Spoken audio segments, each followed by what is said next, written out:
सबकी समाप्ति हो गई।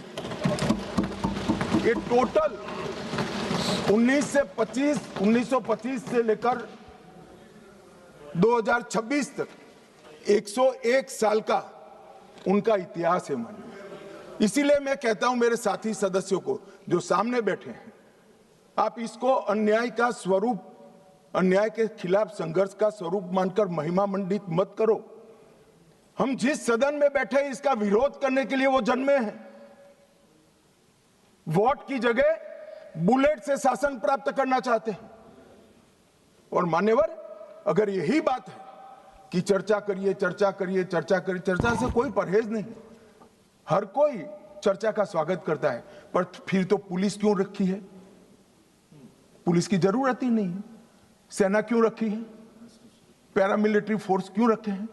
कुछ लोग ऐसे होते हैं जो चर्चा से मानते ही नहीं है, वहां बल प्रयोग कर कर उनके अत्याचार से निर्दोष नागरिकों को बचाना पड़ता है।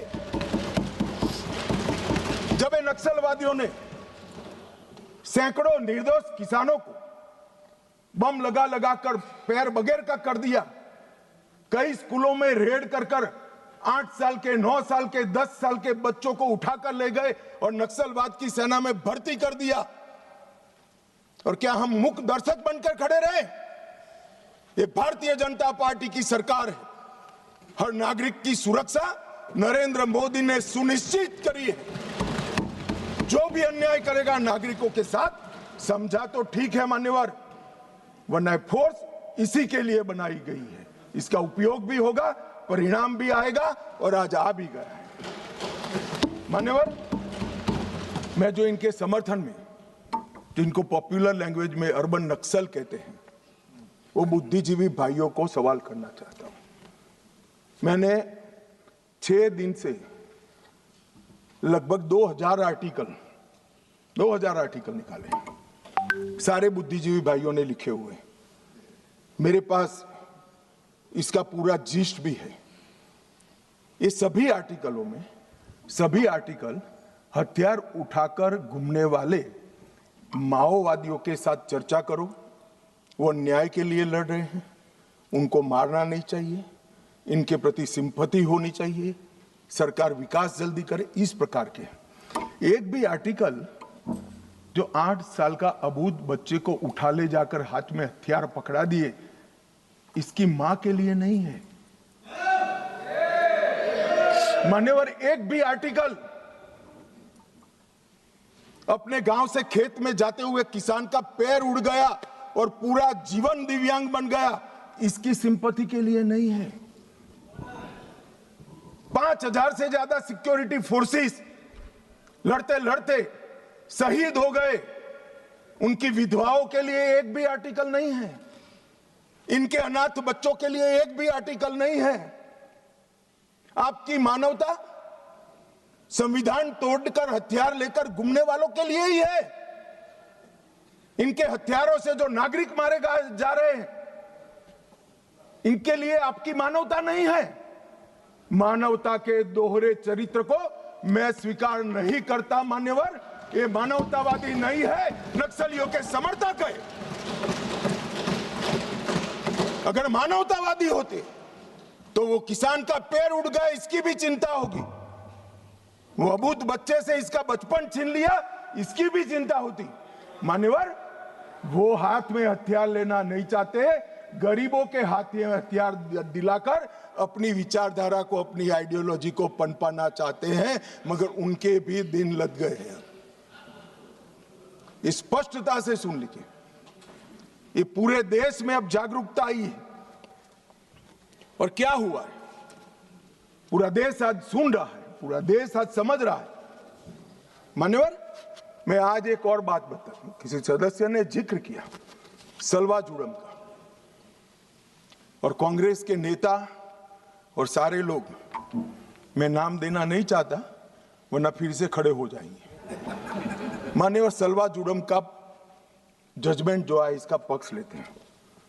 मान्यवर, सलवा जुड़म की शुरुआत 2005 में राज्य समर्थित, मतलब सरकार समर्थित जन आंदोलन के रूप में हुई। आदिवासी युवाओं को एसपीओ बना गया, जिसको कोया कमांडो कहते थे, और उनको ये जो आतंक फैलाते थे इनके सामने लड़ने के लिए ट्रेनिंग दी गई। मान्यवर, एम्बुश की रणनीति जो अपना रहे थे, इसके खिलाफ उसी प्रकार की रणनीति अपनाने का निर्णय हुआ। अब मैं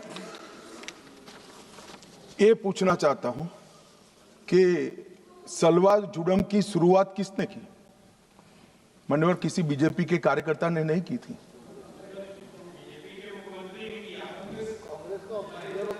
श्रीमान कर्मा ने किया था, जिनको नक्सलियों ने मौत के घाट उतार दिया, और वो कांग्रेस के नेता थे।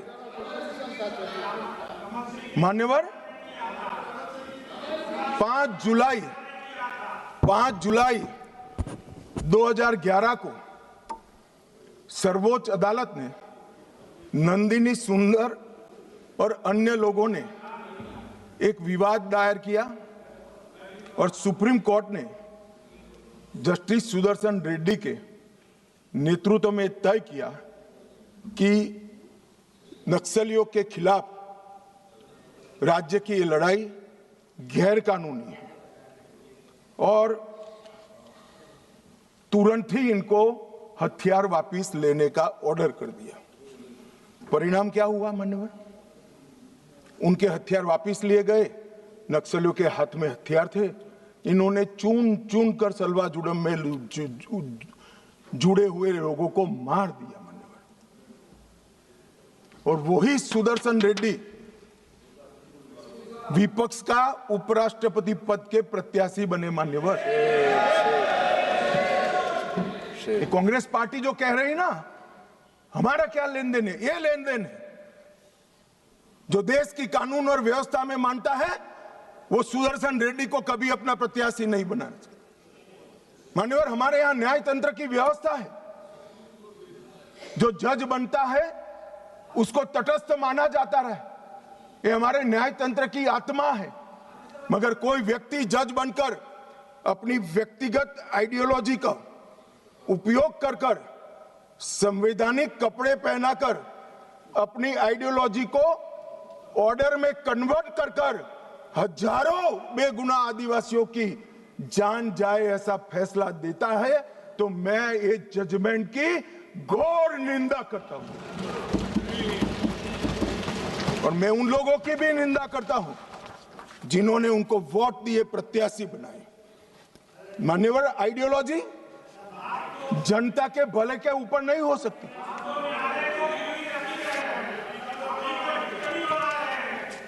मान्यवर, आइडियोलॉजी कभी अबूझ आदिवासियों की सुरक्षा के ऊपर नहीं हो सकती।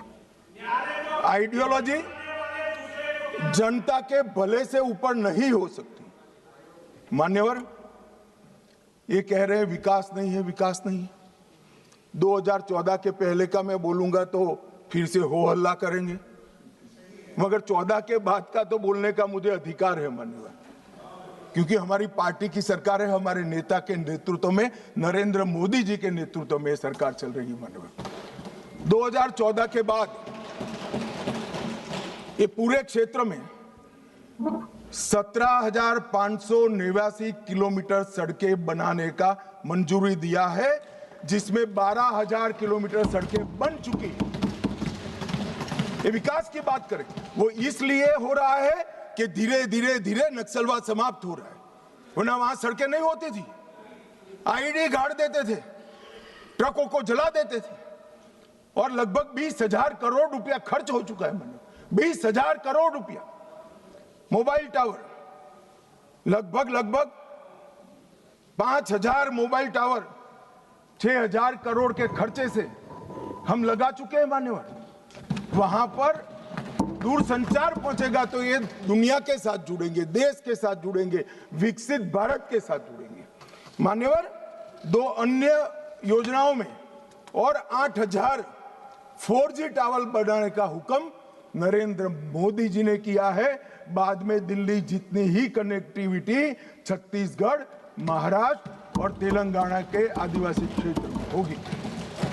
मान्यवर, 1804 बैंक शाखाएं 12 साल में खुली, 1321 एटीएम खुले हैं, 37,850 बैंकिंग कॉरेस्पोंडेंस बनाए गए और 6,025 डाकघर खुले। ये सिर्फ 12 साल में हुआ है, आगे कुछ नहीं हुआ। चर्चाएं करी, विकास माओवादियों ने होने नहीं दिया। हमने माओवादियों के साथ चर्चा नहीं करी, उनको समाप्त किया और विकास को आगे बढ़ाया। 259 एकलव्य आदर्श विद्यालय हमने बनाए मान्यवर। इसके साथ साथ 46 ITI, 49 SDC skill development centre बनाए, 16 कौशल विकास केंद्र बनाए और लगभग इस सब में 800 करोड़ रुपया का और खर्चा ये 12 साल में हमने किया है। जगदलपुर छत्तीसगढ़ में जहां सीएससी पीएससी नहीं थे, वहां पर 240 बिस्तरों का सुपर स्पेशलिटी अस्पताल हमने बनाया। सिविक प्रोग्राम में